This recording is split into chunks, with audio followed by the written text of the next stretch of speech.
c'est le symbole de la fête de Noël, pas la carte de crédit des parents, mais le sapin avec des décorations, il est très beau, mais il est encore plus lorsqu'il est naturel.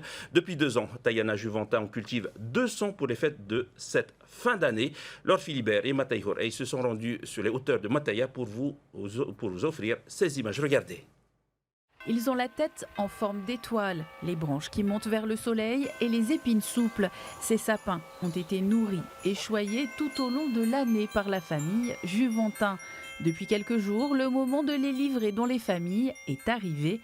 Alors tout le monde s'affaire à couper à la main les troncs parsemés d'aiguilles. Mon papa déjà il y a plus de 20 ans, moi j'étais toute petite, je faisais les tournées avec lui, le tour de l'île. À l'époque il avait des pinus et des eito.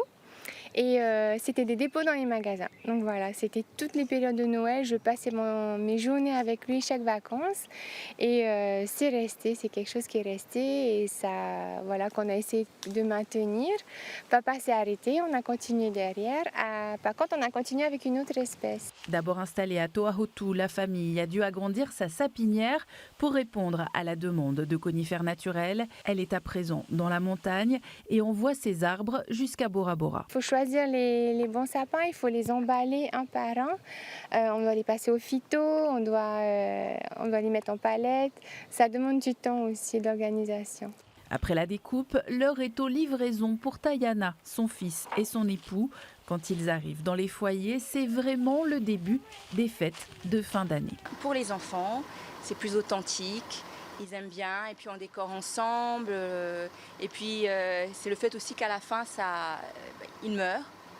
C'est la fin de Noël, ça meurt, on enlève tout. Il n'y a pas à remettre dans un plastique et puis c'est plus écologique. Ça sent la nature et puis je préfère avoir un vrai arbre chez moi. Et voilà, même pour mon fils, il est content d'avoir un vrai sapin dans sa maison. Si vous n'avez pas réservé bien en amont, tout n'est pas perdu. Cette année, la famille Juventin crée des décorations en forme de petites forêts pour installer au pied du sapin.